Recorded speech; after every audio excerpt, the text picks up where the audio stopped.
Good morning, good morning, good morning. I am here with you this morning, and I'm excited to be here with you this morning. It is week 4 of Jesus, Joan, and Journal, and I am happy to be with you. So if you're joining me today, clean up my lip gloss. If you're joining me today, drop your name in the chat. Let me know where you are streaming from so that I can say a proper hello to you. Um, if you're joining me for the first time, my name is Dr. Joan T. Randall. I am the founder of Victorious You Press. We are a publishing company that help individuals to write and publish their best-selling book for impact and influence, and then allow them to use those books and turn into business. And we currently have a cohort going on, and we have some amazing people that are writing and publishing their own book. We are teaching them how to write and self-publish in 60 days. So we have the other cohort coming up in October. So if you are interested, good morning, Louis. If you are interested in being a part of that cohort where you learn the art of self-publishing the right way, then stay tuned, because at the end of the week, next week, I'll give you all the information to get on the list to be a part of that cohort. But as I always do, I want to do a little bit of intro. So grab your pen, grab your journal, grab your coffee, and I'll be right back. We have a lot to discuss this morning. And this week, we're in week 4. And week 4, we're going to be talking about inheriting the land, man. Excuse me, real estate. We're going to be talking about land. So I will be back in about 44 seconds.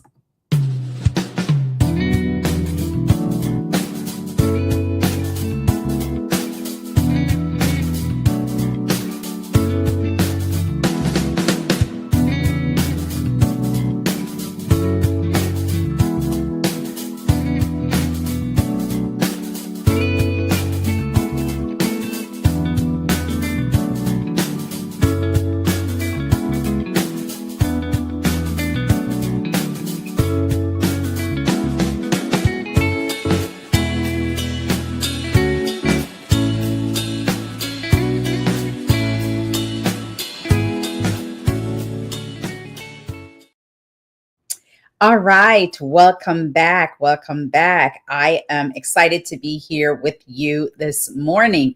Listen, it's my birthday week. As a matter of fact, tomorrow is my birthday, right? Tomorrow is my birthday, and I'm just so happy to be here with you in celebrating my birthday. Normally, it is kind of like a big deal, but this one, it's not really a big deal. So I will be doing some ordinary things tomorrow, hanging out with my daughters, and it's just going to be a really easy week for me. Here's what happened recently. So every year, thank you so much, Louis. Every year I do, when I do Jesus, Joan, and Journal, whether it is in January or July, there's always something that happens. Always something goes down. It never fails. And so, like if you've been watching me all of July, you will realize that I didn't come on yesterday, right? I missed yesterday because on Saturday, I hurt my wrist. And it was so bad that I ended up going to the urgent care on Sunday, and thought my wrist was broken, but it really wasn't broken. It was a bad sprain. And so, of course, I had like a wrap around my hand, and I had to do a lot of icing and compression and resting and elevating of my arm. And then yesterday when I woke up, I was just in so much pain with this hand, right? If you notice, I have this little green thing around that I marked. My sister told me to do that because all of this area is swollen, right? And has a reddish appearance. You might not be able to see it. So my sister told me to draw this circle around it to see if the swelling would move or it would reduce. So all of this was inflamed, right? So I have a bad sprain, but God is good, and it's not going to stop me from doing what I need to be doing when it comes on to Jesus, Joan, and Journal. But it never fails. It happens every single year, every single year. All right. So, here is what I'm talking about today. First of all, let me just share what we have covered so far. So we did 3 weeks, full 3 weeks of Jesus, Joan, and Journal, talking about legacy building for believers, right? Thank you so much. I appreciate you. Legacy building for believers. So week 1, we focused on kingdom identity, right? And the main points on kingdom identity were: you were created to produce, multiply, and impact every space you enter, right? You are royalty with a divine mandate. So act, speak, and build like it. And that legacy begins with how you think, right? So we talked a lot about mindset in kingdom identity. Renew your mind to align with your purpose. So that was our main theme the very first week we did this, right? And there were tons of journal prompts because every day there was a declaration and every day there's a journal prompt. But the main theme of the journal prompt in week 1 was: what thoughts, beliefs, or distractions do you need to release fully to walk in your God-given identity and purpose? Week 2, we talked about the power of the pen and the importance of writing, right? And we talked about the top points. So the top points from week 2 was: vision becomes visible when written down. Write the vision and make it plain. Good morning, Elder. Nice to see you. Thank you so much for jumping on. Your testimony is someone else's survival guide, so don't keep it hidden. That's what we talked about in week 2. And then another point we made was: teaching and writing your faith leaves a legacy for generations to come. So that was the main theme for week 2. And the generalized journal prompt was: what story, testimony, or lesson has God called you to write down and share to impact others? And then last week, the whole focus of last week was biblical business principles. We talked a lot about business last week. And the main speaking points for last week was faithfulness. We talked a lot about stewardship, right? But that faithfulness in small things prepares you for greater influence. Wealth with purpose blesses beyond self and advances the kingdom. And multiple income streams are wise stewardship when aligned with values. And then our journal prompt was: how can I steward my work, my money, my gifts with greater excellence, purpose, and integrity? And so that was our theme so far, right? Weeks 1, 2, and 3. Now we're in week 4. And week 4, it is all about possessing the land. It is all about real estate. It is all about what are the possibilities. But I want to go deeper. And the reason why I want to go deeper, hey, Terry Key, nice to see you. Long time no see. And why I want to go deeper is because I want you to think about land as bigger than just what you walk on, right? So again, when it comes on to mindset and when it comes on to words, I want you to really start to dig deeper into words, right? And look at words as a what is the term I want to use? I want you to think about words as a metaphor, right? And I'm gonna share with you what I mean. So when we talk about real estate, because we're talking about real estate this week, right? And I'm going to have some people join me this week to talk about real estate and to talk about land. Thank you, my love. Nice to see you. And to talk about land. But I want you to think about land bigger than just what you walk on, right? I want you to think about land as a prophetic metaphor, right? As a prophetic metaphor, because I know we're talking about real estate this week because we're talking about possessing the land. And I'm going to read Joshua 1 and verse 3, right? So many things. Last week I talked about First Chronicles 4 and verse 10, the prayer of Jabez, right? And Joshua, how God gave Joshua the land, Moses the land, Abraham the land. All of that means something. All of it means something. And land is a part of your birthright. Real estate is your birthright. Okay. But a lot of us think that it's out of reach. But I want to show you another way of thinking about your real estate. Okay. I want to show you a whole nother way of thinking about real estate, right? Because at the end of the day, you are your estate. So, all right. So we're going to talk about possessing the land today. And Joshua 1 and verse 3 says, I will give you every place you set your foot as I promised Moses. So this was the Holy Spirit speaking to Joshua, right? Telling him that I will give you every place where you set your foot. And I want you to remember that back then in the in the Exodus with the children of Israel, that 12 spies were sent to go look at the land, and 10 came back and said, they're giants there and the fruits are gigantic and ginormous, and they will look like ants, grasshoppers, compared to the height of the people there. And 2 came back and said, no, we can take this land. We can take this land because we have faith.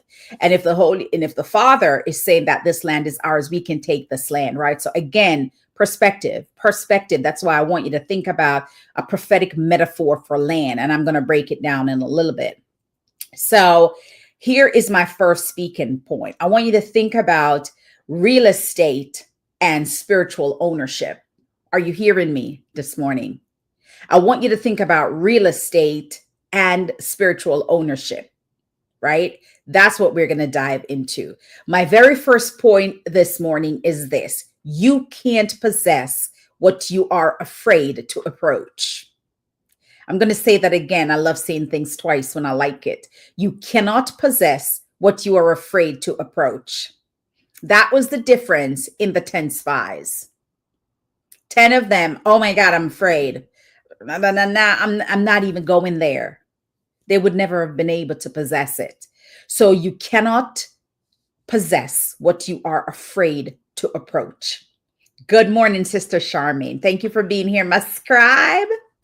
Whether it is land, whether it is property, whether it's a business space, a business idea, a new leadership role, you have to first show up. That's the first thing you have to do. You have to first show up. A lot of people wait for conditions to be perfect. They wait for things to be in place. They wait for things to line up before they make a move. That is not what we are supposed to do. That is not what we're supposed to do. Joshua 1 and verse 3 says, I will give you every place where you set your foot. Which means that he wouldn't have gotten it. He can't get it unless he sets his foot there first. Do you hear me? Do you hear what I'm saying to you? I will give you every place you set your foot. I will give you the promise that I gave you when you take the action. I will give you the business you desire when you take the first step. I will give you the wealth that you want when you make the first move. I will give you my promises when you take the action. It is not the other way around, right? So where you set your foot, where you write that idea, where you sign up for that class, where you take that course, where you put pen to paper to write the book, I will give you the promises I made to you when you first take the action. I will give you the land when you first set foot on it. So that's why sometimes it is so amazing to just drive. If you desire something, just see yourself having it. See yourself having it. Drive down the road with the beautiful homes and envision yourself living in one of them. Drive by the land that has the for sale sign and see yourself buying it, owning it. Drive to areas where there are commercial spaces and commercial property and see yourself owning a building that you can lease or rent. Go set eyes on the things that you desire and see yourself having it. That's the beautiful thing about this. Good morning, Sister Janet. Just do it. Just make that start, right? Where you set your foot, not just where you dream or pray. You see what I'm saying? You can dream it. You can want it. You can desire it. You can believe it's going to happen. But in the real world, go look at it. Go put your foot on it. Go set eyes on it. Go open the door of that building. Go open the office. Walk in there. Take a look. Take some pictures. So although we're talking about real estate this week, and today my topic is possessing the land, I want you to look at the metaphoric way, or the metaphoric idea that I'm trying to get you to look a little deeper. Look a little deeper, right? So in the real estate world, because I want to talk about that, because that's where wealth lies. It's in real estate. All the things that God has given us for dominion and authority, it is right in the place where He made it happen. It is in land. Okay? Go tour your neighborhood. Go talk to a lender. Go talk to a mortgage person. Go learn about the market. Good morning, Sister Elizabeth. Go learn about the market. You want to own some land? You want to own some buildings? You want to own some real estate? Well, go act like you do. Last week, I had an open house. Hear me well. And this open house that I helped to host, it was not my listing. I'm learning, right? And I went to help the listing agent run this open house. There were 4 of us as realtors there. It was a $1.4 million home. It had 3 floors. It had 7 bedrooms. It had 5.5 bathrooms. The bottom level, which you could call it the basement, because you could enter from downstairs. You can enter from the yard, right? It sits on 1 acre of land. It had a boat ramp, and it was right on the lake. So it was a lake house. And there were tons of people that saw the listing and wanted to take a look at it. But let me tell you about mindset. And most of the people that came in there lived in the neighborhood, right? And many of them said these words: we want to choose who buy this house. We want to choose our neighbor, because this neighborhood is a special neighborhood, right? All our children are friends. All the couples are friends. It is what it is. And so most of them who lived there, who came to tour the house, didn't come to tour the house to buy it. They came to tour the house so that they can send pictures and tell their friends, family, colleagues, hey, this is open. This is a great neighborhood, and we need you to be our neighbors, right? This is Saturday. The house is under contract today, right? And there were some repairs that was needed, but the repairs is going to cost maybe $30,000. By the time they do the $30,000 of repair, that $1.4 million home in another year or 2 will be $2 million, right? But what I want you to hear me, go into homes like that. Go look at it. Go look at the land. Go walk the lake, right? So that's the real estate part of my conversation. Here is my spiritual parallel about real estate. Step into rooms you feel underqualified for. Show up as the voice that God called you to be. Go to those conferences. Go to those events. Go to those, 6-figure or 7-figure or whatever they're having. Go step into them. Step into those spaces that you feel are not even close to where you feel you belong. Man, go walk in it. Now, do I want a $1.4 million home? No, not at this age. Not with all them rooms. Oh, no, who gonna clean it? It had an office. It had a gym. It had a movie room. And get this, all of the things that were in the house conveyed, which means all of the workout equipment is staying, right? The stove, the refrigerator called Wolf appliances, which are like the top tier appliances, the stove, the warmer, all of the things convey. The movie screen, the big screen TV, there's 2 kitchen, one on the bottom floor, one on the main floor, right? All of those things convey. So whoever buy that house get the whole thing. Plus they get the ramp, plus they get the boat, plus not the boat itself, but it's a lake, right? So step into rooms where you feel unqualified for and show up as the voice God called you to be. Stop shrinking. The land is yours. The opportunity is yours. Stop shrinking. Good morning, Sister Yolanda. Amen, my sister. Nice to see you. Right? Step into those rooms, man. Good morning, Doc. Nice to see you, Doc. Go to those places, man. It's yours. God won't bless what you are avoiding. God won't bless what you are avoiding. So put your foot on it. Again, Joshua 1 and verse 3, it says, I will give you every place where you set your foot. It's not, I will give you the place and then set your foot on it. You got to set your foot there first. You got to see it first. You got to write it first. You got to take that first step. You got to go walk it. Go look at it. Go drive it. Go walk barefooted on the land that you want to possess.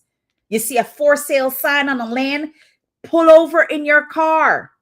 As long as it says you're not prohibited. Take your shoes off and step on that land. It is yours. It is yours for the taking.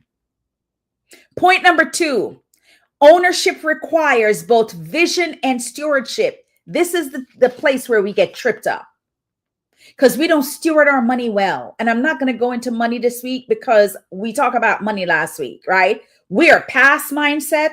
We are past the power of the pen. We are past the stewarding of the money. Now we're talking about owning stuff, owning things, right?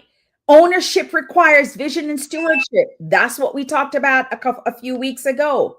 God promised land, but Israel, remember the children of Israel, God promised Abraham, God promised Moses, God promised the children of Israel the land.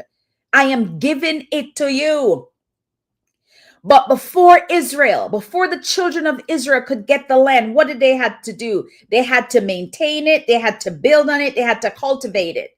So once they took over, once Joshua got them over into the promised land, what do you think they had to do? They had to work it. They had to steward it. All the ideas of what they were going to build, right? All of that was already set by the time they went over into it.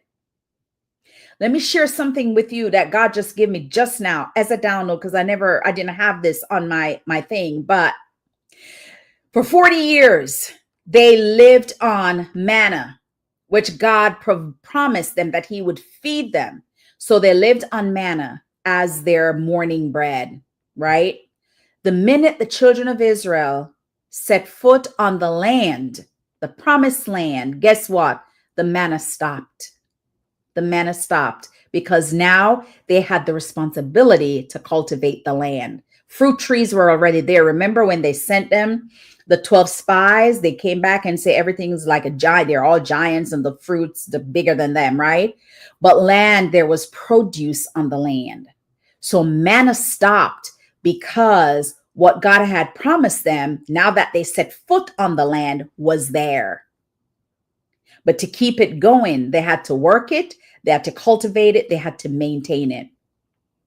Listen, it's the same thing for us. It is the same thing for us.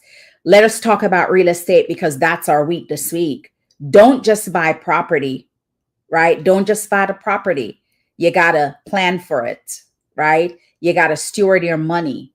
You got to go look at the land. You got to go ask a mortgage person, what is this going to cost me? If my credit ain't right, let me fix it because this is what I want. I stepped on it. I know it's mine. I felt it through the bottom of my feet. I grounded myself on it and I want to possess it, right? And so you got to steward all the stuff well. You got to manage your debt. You got to maintain it. You got to multiply its value. You got to put your money in an interest-bearing account where you have some compounded interest coming on your money. And that's what you got to do. You got to see it before you see it, right? You got to feel it before it becomes real. I want you guys to start thinking that you are wealthy. And wealthy doesn't have to mean having $10 million. No, man, wealthy just means I've got everything I need. And I want, and I desire, and I'm building legacy. That's our responsibility. And what I have, I'm going to share it. What I have, I'm going to use to build the kingdom. Here is the spiritual capacity on what I just talked about, the spiritual parallel on this whole buying property. Don't just claim your calling. You got to grow it. You got to grow the gifts. You got to invest in your capacity. You got to multiply your influence. Who is in your circle? Who are the people that you're listening to? Are you learning each day? Are you putting into action the things that you learn? Sometimes, so many of us go to conferences after conferences. We sit in workshops after workshops. We do events after events. We take notes after notes. We are the best note taker in the world. And we take those notes. And when we get home, what do? We close the book. We close all the notes that we take. We close the notes that we take. And never implement it. Never put one thing into practice. And every day we say, oh my God, I got to go back and look. Oh my God, I got to go back and put that. And we never do. And yet we still complain that we can't get ahead. We still complain that I don't have enough. We still complain that I cannot save. We still complain that I don't have it. We still complain that we can't buy a house. That is a lie from the pit of hell. That is a lie. I told you last week that I met an investor a couple of months ago, and what that man said to me blew my mind. He says, own what you rent. What did he say again, Pastor Lexi? He said, rent where you live and own where you rent. That's what he said. Rent where you live and own what you rent. Right? That's what he said. It took me a while to get it, but then I get it. Buy the building, rent it out. It's just incredible, right? And it is possible, but you got to take the steps, right? So the spiritual parallel to owning the land is claiming your calling, growing it, develop your gifts, investing in your capacity, and multiplying your influence. The takeaway for point number 2 is this. The promise is in the invitation, but ownership is your responsibility. The promise is in the invitation, but ownership is your responsibility. When you get invited to places where you can expand your knowledge, the invitation, there's a promise in that invitation. That's why you decided to go. That's why you decided to purchase the ticket. That is why you decided to join the publishing cohort. That is why you decided to take a real estate class. That is why you decided to take an investing class, because there's promise in the invitation. There is promise in the invitation. But everything else is your responsibility. Everything else in owning it is your responsibility. Everything else that you take away from those places that you go, those things that you want to, build in or build on, you own it. The ownership, it is your responsibility, not God's. He promised it to you, but he said you got to step on the land, and everywhere you put your foot, I will let you own it. Can you imagine? Can you imagine? Everywhere you put your foot, I'm going to let you own it. How incredible is that, right? Let me tell you something about the biblical meaning of land. And this is important for me to share with you, right? The biblical meaning of land, it's promise and inheritance. When you think of land, that's what you're thinking of. I'm promising this is yours and it's your inheritance, which means whatever you do with it, you've got to leave it as an inheritance for down to the third, fourth, fifth, sixth, seventh generation. That's what I'm saying right now, right? Land represents what God has promised to his people, not just the physical space, but fulfillment, blessing, and legacy. That's why I wanted you to look at it as a metaphor. That's what I'm trying to, and I hope if you are understanding what I'm trying to convey this morning, can you just say, I get it? Because sometimes I think I go too deep and I want to make sure that I can explain it to how God gave it to me, right? So land represents a promise, right? But land is also the promise, right? Does that make sense? Because what do you get from land? Everything to live. Thank you, Pastor Lexi. Everything to live is land. Your food comes from the land. Your health comes from the land. Your well-being comes from the land. Your wealth comes from the land. Where you live comes from the land. Are you getting it? It is yours to possess. It is your promise. It is the promise that God gave you when he said, I am giving you authority to have dominion, to multiply, to replenish. That's all about the land. Everything comes from the land. The gold, the coal, the ruby, the diamond, the wood to build the houses, the dirt, the stones that make cement. It is all from the land. Man, listen. The biblical meaning of land also means authority and dominion. To possess land was to establish dominion. Abraham, think about all of them. Abraham, even if you look at Lot, with all the land he had. Abraham, Isaac, Jacob, Joseph, all the way down. David, you name it. What did their wealth come from? The land. Land. Land is to possess. Dominion. Taking ground. Establishing God's name and walking in authority. Get this, in a territory. In a territory. So when you think about land, I want you to also think about, what do I own? What do I possess with what God has given me? Land also represents provision and prosperity.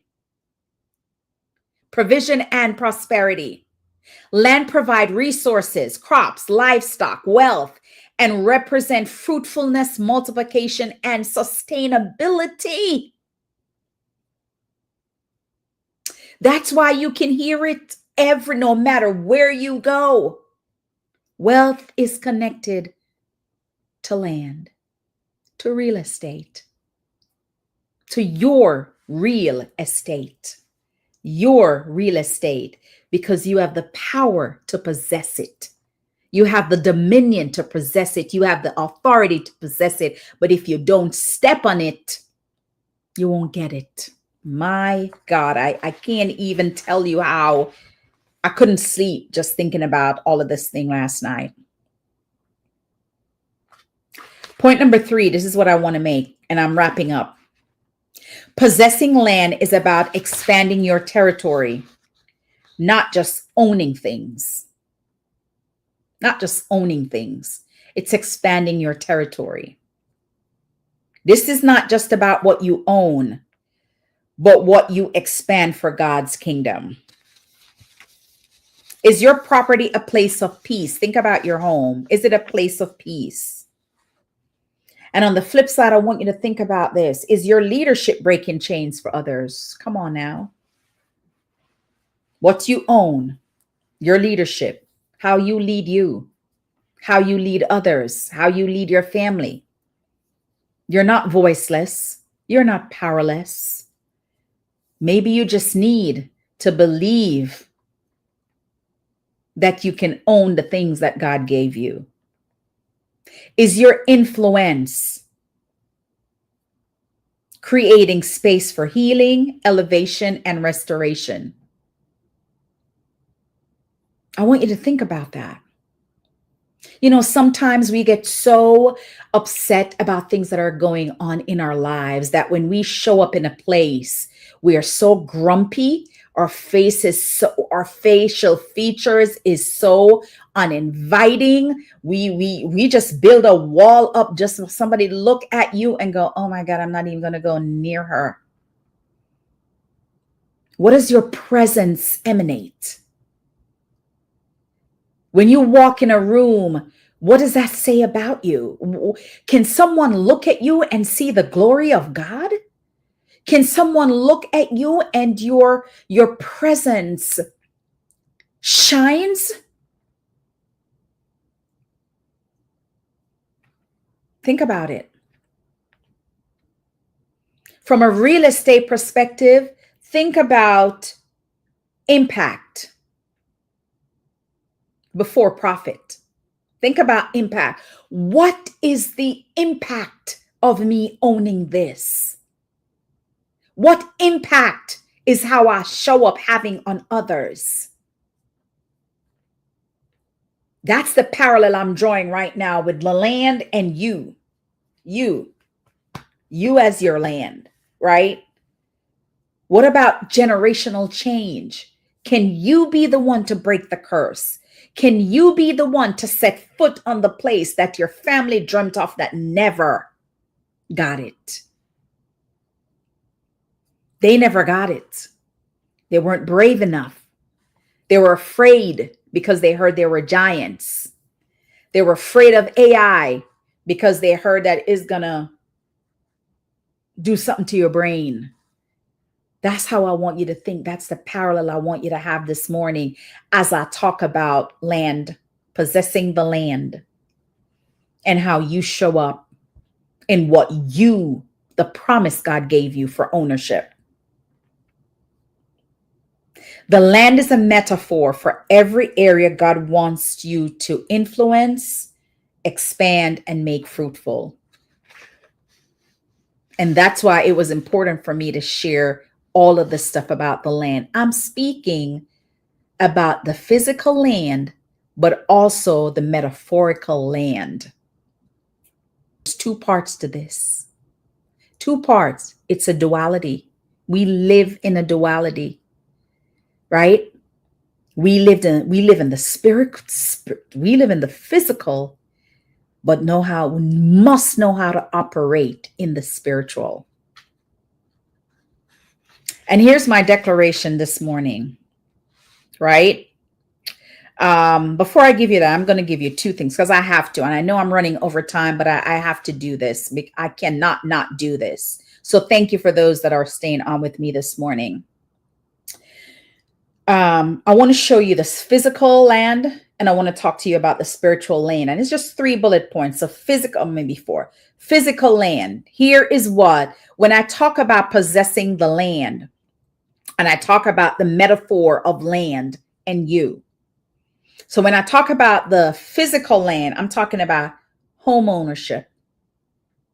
I'm talking about land ownership. Most often when you own a home, ooh, that always comes up. You own the property, the underground, the mineral oil and gas, and you own what's above, right? Except if you live in a condo, you just own the condo. With a townhome or a physical home, you own what's below, what's above, right? Real estate investments. And you may say, Dr. Joan, I don't have the money to buy land or real estate investments. Pool it with your family, your sister, your cousin, your auntie, your uncle, your brothers, your daughters, your son. Put all of the money in a pot and go own a piece of land. Go own something, some real estate investments. Go buy a duplex, all of you together, rent the duplex out, right? Take the rent, pay for the mortgage. When you start to make some money, buy another duplex. That's how you do it. Buy a building, get Section 8, turn it over to the government and say, hey, Section 8 people can live here. You will always make your money. All right. Business space, rent something for business space and community influence. That's what I'm talking about physical when I talk about land and ownership. But here's the spiritual thing that I want you to think about as you're doing the physical. There's an element of spirituality that comes because that's what drives you. It's the mindset, it's the faith, it's the belief, it's the promise in knowing that you own this. Ownership is yours. The land is yours. You have the birthright to this. You came from it. You came from. Have you ever rubbed your hand, or you're gone like a whole day and didn't take a shower, and you just take your finger and start rubbing your hand and see dirt coming off, see dirt coming off it. I don't know about you, but that happened to me sometimes. Okay. Especially like your feet, right? Anyway, TMI. But the spiritual, your purpose or your calling, that's your spiritual land. Ministry influence, that's your spiritual land. Leadership role, that's your spiritual land. And breaking generational strongholds, that's your spiritual land, right? Taking ownership of your story, healing from past trauma, and walking in confidence and identity.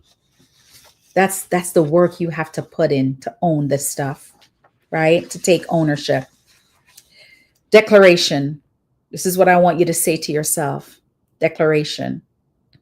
I will put my foot on every territory God has assigned to me. I will put my foot on every territory God has assigned to me, in property, in purpose, and in influence. That is what I want you to write this morning. I want you to write it on a board. I want you to write it on a wall. I want you to type it in the chat. I want you to put it in your notes. I want you to we're in the 7th month of the year. It's almost done. As I said, tomorrow is my birthday. It's the 23rd. After tomorrow, we have 8 days. And then we'll be going in the 8th month, which means there's more months behind us than ahead of us for 2025. So if you feel like you were short on something, or you didn't do what you needed to do, or there was something that you want to get accomplished and you have not yet done it, it's fine. Do it today. Let this be a sign or a warning that needs to happen today. I will put my foot on every territory God has assigned to me. Because in Joshua 1 and verse 3, he told me that it is mine. I will give you every place where you set your foot. Go walk on some beachfront property today. Go walk on some land. Go walk in some housing developments. Those new buildings that are go walk. Take your shoes off and put your foot in the dirt and take a picture and say, I'm going to own one of these soon. And then in your journal, this is what I want you to write in your journal as you start to think about what I share. And I hope to God that what I shared with you this morning, there's a level of understanding that comes with it. Just ask God for the discernment. and the level of understanding and revelation, and He will give it to you. Here's what I want to ask you to write in your journal this morning. What physical or spiritual land is God asking me to approach, to claim, or to steward right now? I'm going to ask it again. What physical or spiritual land is God asking me to approach, claim, or steward right now? And what is the first step that I can take this week? This week, not next week, not tomorrow, not put it off because Joan just comes and talk. For some of you this morning, this is a prophetic word. For some of you this morning, this is something that you have had on your mind forever. And I've been praying and asking God to just show you a sign that this is what you're supposed to do, that this is where you need to move. And you just got it for some of you. That's all I have for today. Thank you so much for showing up. Thank you for joining me. Share this broadcast out. I'll be back tomorrow and we will continue to talk about this whole business of real estate and the parallel of what it means spiritually and physically. The land is yours. Go get it. Go claim it. Go take it. Go buy it. Man, it's yours for everything. It's the most incredible thing that we can have. Own the land. I love you guys. Have a great one. See you tomorrow morning. Bye.